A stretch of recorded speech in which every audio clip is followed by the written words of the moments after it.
हमारे ही लोग उन लोगों पे झोला ढोते हैं। ये भगवान राम क्या इस धरती पर नहीं थे? आ जाए हो। ये कौन कांवर लेके और कौन जयकारा लगाता है? ये सब एससी एसटी ओबीसी के लोग हैं, क्योंकि सबसे बड़का भूत इन्हीं लोगों के घर में रहता है। अंधेरे जहां पर मैं एक समाज जला दूंगा, खुद बनकर उजाला अंधेरे को मिटा दूंगा, और दिल में सच्ची आत्मा है तो इस देश में ईवीएम हटा के बैलेट पेपर ला दूंगा।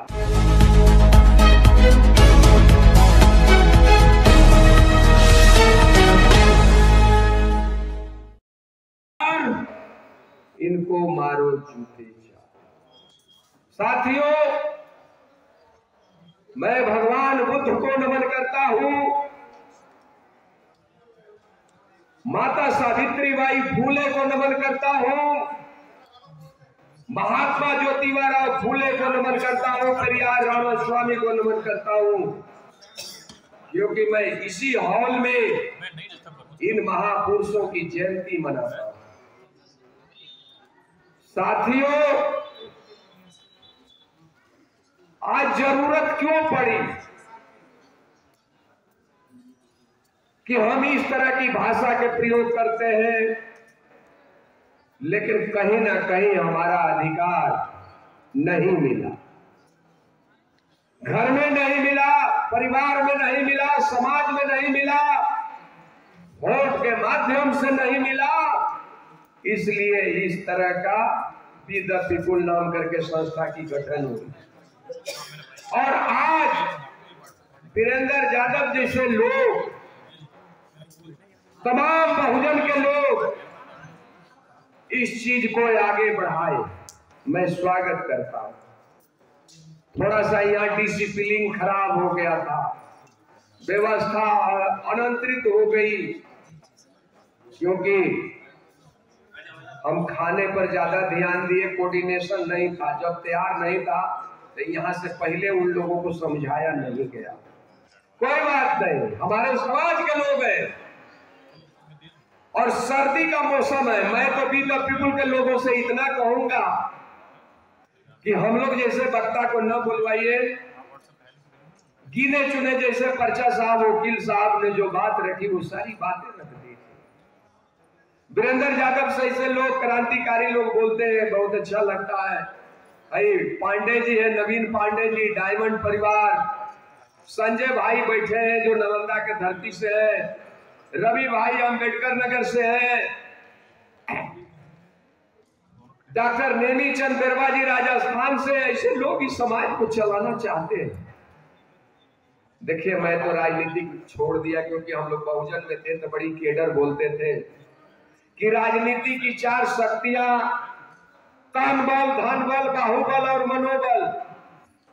तो ये चार शक्तियां कहां तक लागू होती है, प्रोफेसर रमाशंकर कुशवाहा जी, देखना पड़ेगा। आज कहीं ना कहीं हम पीट रहे हैं। अगर कहीं हमारा ये दलित भाई पीटता है तो ये यादव समाज पर्दा उठा के देखता है। अगर यादव समाज पीटता है तो ये पटेल समाज अपना पर्दा हटा के देखता है। एकदम हकीकत है। मैं बहुत पहले कहा था सन 2002 में कि इधर पर्दे से तुम झांको, उधर पर्दे से हम झांके, इधर पर्दे से तुम झांको, उधर पर्दे से हम झांके, लगा दो आग पर्दे में, न तुम झांको न मैं झांकू, जो मुझे कूटा है आवाज मैं उसको वोट के माध्यम से कूटता हूं।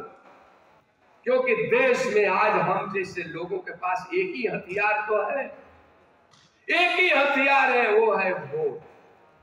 वोट से हम किसी को हरासमेंट कर सकते हैं। दोस्तों, मैं बहुत पहले लिखा था, क्योंकि मैं पटेल हूं।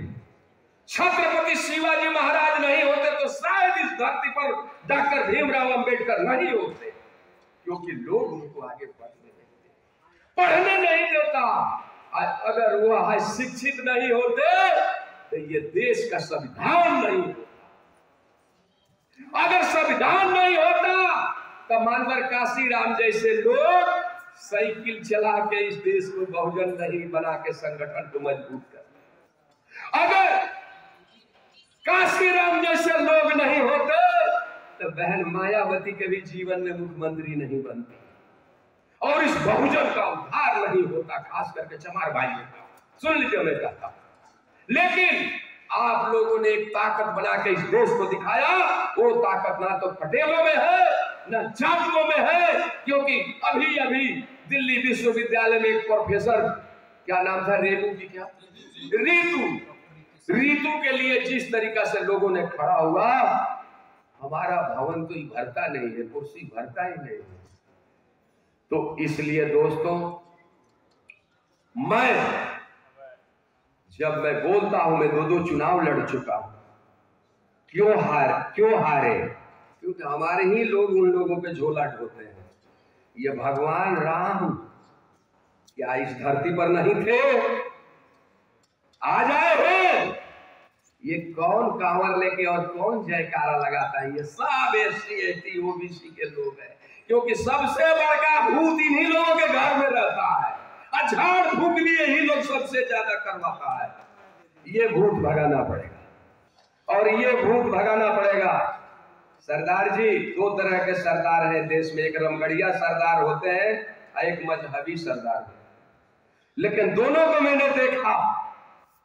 आप लोग कहीं भी रास्ते में चलते हैं तो आपकी एक यूनाइट है, एक समीकरण है आप लोगों में, लेकिन हमारे लोगों में नहीं।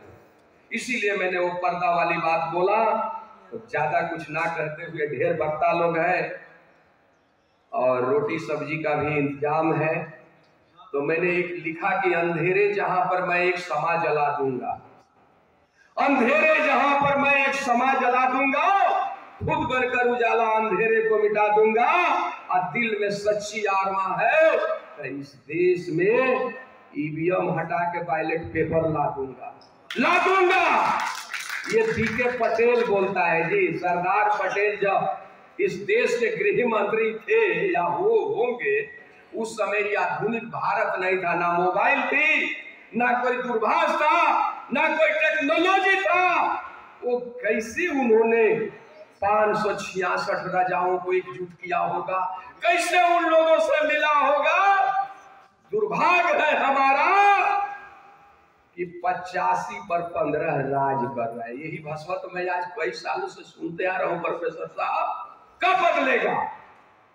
तब बदलेगा तब कि 100 नहीं 5 लोग ही तैयार हो जाइए और इसको बदलने के लिए आज ही एकजुट हो जाइए। सब कुछ बदल देगा। इसीलिए मैं कहता हूं कि हमारा देश है, हमारा संविधान है, यही रहेगा, तबे हम रहेंगे। और जब तक हम बेटी रोटी के रिश्ता कायम नहीं करेंगे, मैं तो पटेल हूं, हम तो खुला कहता हूं अपना बेटा से कि कोई जाटों की भी लड़की मिल जाए तो तुम उससे शादी करो, हम स्वागत करते हैं तुमको। हमारा रिश्ता तब कायम होगा। ये राजेंद्र पाल गौतम जी जब मंत्री थे, उनके बंगले पर 400-500 आदमी के बीच में बोला था। हम एक्सेप्ट तो करना चाहें, लेकिन नहीं। यहाँ एगो क्या कहते हैं, कोयली भाई, अगर किसी भाई के घर में वैसा प्रेम मोहब्बत बेटा बेटी में हो गया, कहता मेरा प्रतिष्ठा का सवाल है। बैरवा समाज कहता प्रतिष्ठा, कहेगा प्रतिष्ठा भाई क्यों? जब पांडे, दुबे, चतुर्वेदी, तिवारी, मिश्रा, त्रिपाठी, द्विवेदी, चतुर्वेदी सब एक दूसरे से शादी कर सकता है, तो एक किसनौच जादव जो है मजरौट में क्यों नहीं शादी कर सकता है? करना पड़ेगा, खोलना पड़ेगा, अपने इतिहास को देखना पड़ेगा और देश को, संविधान और संगठन को मजबूत कराना पड़ेगा। तो एक बार संविधान के नाम लेकर बाबा साहब को याद करना पड़ेगा। इसी के साथ मैं भारत माता भी बोलूंगा। जय श्री राम किसी का राम नहीं है, वो तो पता नहीं, मेरे पुरखों पुरनिया भी बोलता था। लेकिन जीवन अगर मेरा जहां सब दिखाई देती है, मेरी बेटी सोशल वर्क से पीएचडी की हुई है, इसलिए मैं ज्यादा भरोसा अपनी बेटियों पर भी करता हूं जितना बेटा से ज्यादा। मैंने 2012 में अपने विधानसभा का सर्वे किया था, वीरेंद्र यादव साहब 12% लड़के हाई स्कूल पास नहीं मिले। आप 50 गज 25 गज के घर तो बना लिए दिल्ली में, लेकिन आपका बेटा बेटी कितना कामयाब है जरा बताइए ना हमको। ये आपको देखना पड़ेगा, भाषण देने से नहीं होगा।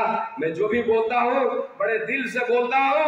मैं भारत सरकार का प्रतिनिधि करता हूँ, एक माननीय सांसद का मैं निजी सचिव हूँ। आज वो आने वाले थे लेकिन फ्लाइट हवाई जहाज लेट है इसलिए नहीं आए। मैं आया, आप लोगों ने मुझे सुना, कल भी हमारे आदमी आएंगे, लेकिन मैं यही आवाज बोलता हूँ। बहुत बहुत धन्यवाद।